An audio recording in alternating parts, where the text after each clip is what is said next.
Good morning to everybody.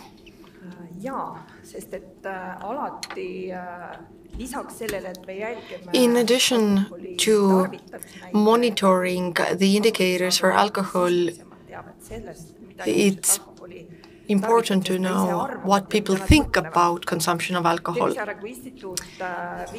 The National Institute for Health Development conducted a study in 2022 regarding people's attitudes and opinions regarding consumption of alcohol.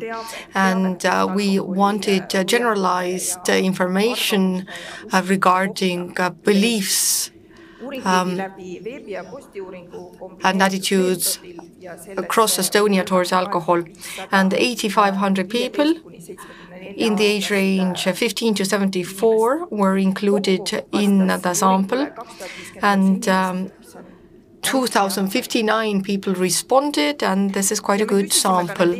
And we asked these people who we discussed attitudes with. We asked about the frequency and volume of consumption, and this allows us to analyze the data we have received through alcohol consumption level. So we were able to categorize the people who abuse alcohol. So these are people who consume alcohol above the agreed risk limits, and people who drink alcohol more than 6 units at a time sporadically. And this was a broad-based study, much more data than what is on the slide. But you can go to our webpage and you will receive quite a good overview of what the questionnaire actually entailed and what was the methodology for carrying out the study. But coming now to beliefs, alcohol consumption is always related to beliefs, and these might be related to a cultural context, societal influences, and also people's personal experiences. There are 2 columns on this slide. The first in gray is the beliefs and opinions of people who consume moderate quantities of alcohol. And in the second column in orange, the share of people who consume excessive amounts of alcohol. And here we actually see big differences in the shares. And when it comes to overconsumption, then we can relate the first and second claim to them the most. The first claim is that there are situations where being drunk is permissible or allowed, and when it comes to those who abuse alcohol, the share of those who agreed to this statement was 66%. And the second indicator and belief related to abuse of alcohol was the last one. Everybody dies at one point, so why not enjoy life with alcohol? So here we see a big difference between those who consume moderate quantities and those who consume excessive quantities. And close to half of those who consume excessive amounts believe that this statement is true. But I would also like to draw your attention to the belief that states that alcohol is part of good food. And this is quite a prevalent sales point of the alcohol industry, because Estonian culture has never supported having alcohol with food. It has been related to different holidays, anniversaries, things like that. But we see that among those who consume moderate amounts of alcohol and excessive amounts of alcohol, there are quite many people who consider alcohol as one part of enjoying good food.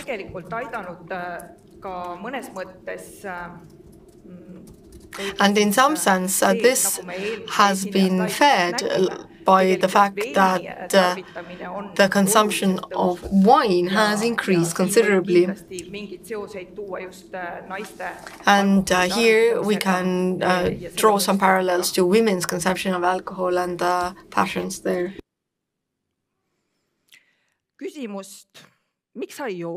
So the question, why don't you drink? I'm sure many of you present have experienced it. You've gone to an event and you've decided not to have any alcohol and you hear this question. And in some sense, this is curiosity in order to find out what is the reason for another person's choice. But to the most part, we can presume that what's behind this question is this stigmatization or stereotypical attitude regarding non-consumption of alcohol. And this is an indicator that clearly shows that when it comes to consumption of alcohol, we have quite a bit of social pressure still. And secondly, it's no surprise to anyone.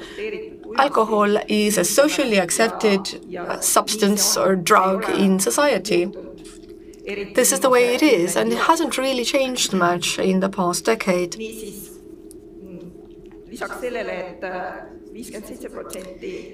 So 57% of people have experienced being asked, why don't you drink? And they say that they are still offered alcohol even if they have said, no, I'm not drinking.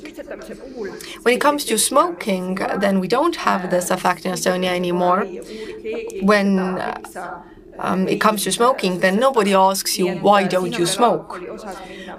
So we have a long ways to go with alcohol.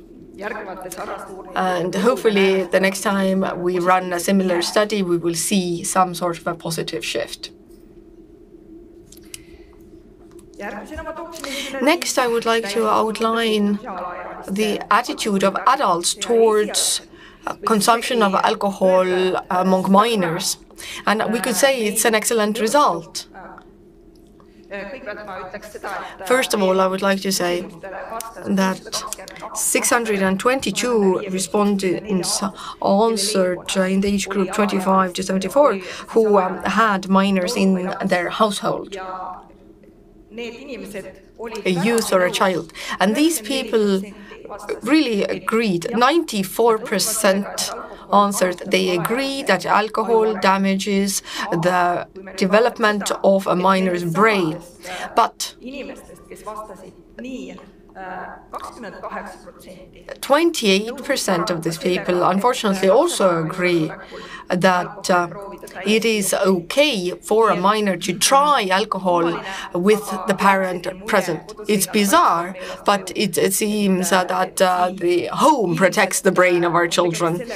Well, probably it's the fact that when people's awareness changes, it does not automatically mean that their behavior changes. So we need to think about how to develop parents' skills so that they would be better at limits. And the study among school-aged minors confirms the result here. 30% of minors say that their parent has offered them alcohol.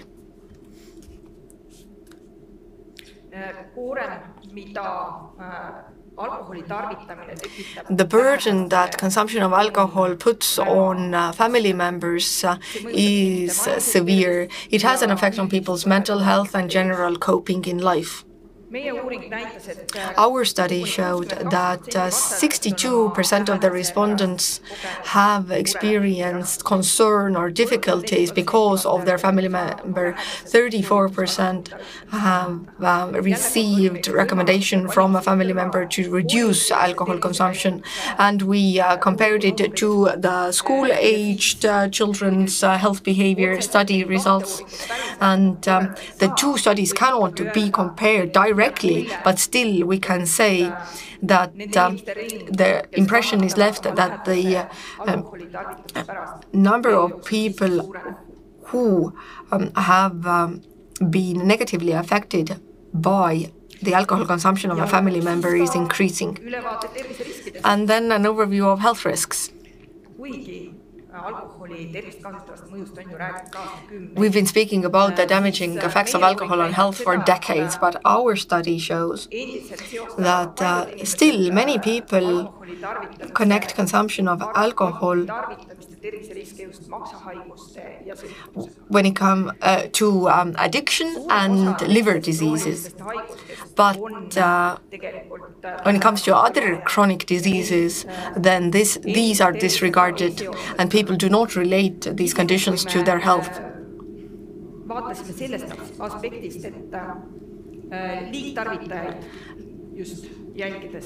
And when we looked at those who abuse alcohol, then a third said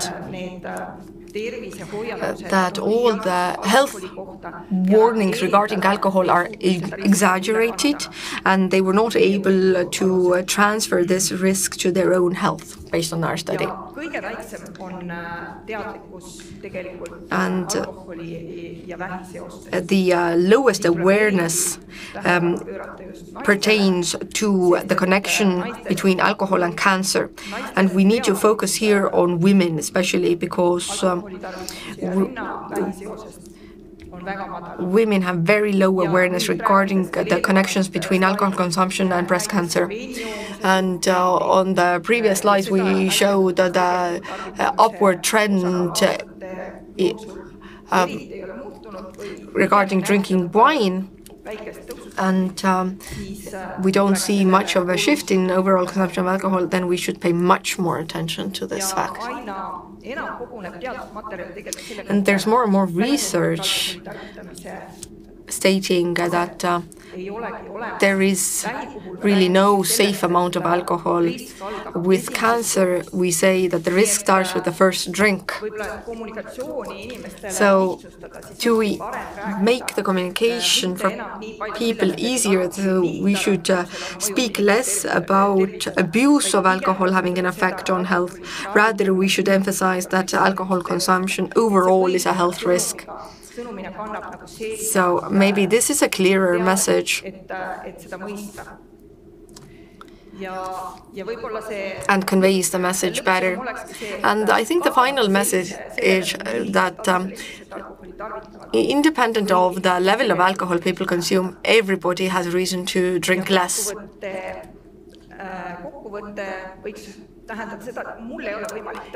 In summary, well, I cannot compare this data to anything right now because we don't have earlier research based on a similar methodology. And we hope that we can repeat this study in 2026 so that we would have a benchmark, because it is important to research people's attitudes to alcohol, because the attitude to alcohol directly affects our decisions, our behavior. And knowing the attitudes and behaviors affects policymakers regarding informed decisions in prevention. And when we compare how much people drink and add the shifts in attitudes on a timeline, then our assessment of alcohol policies will be much more substantial. Thank you.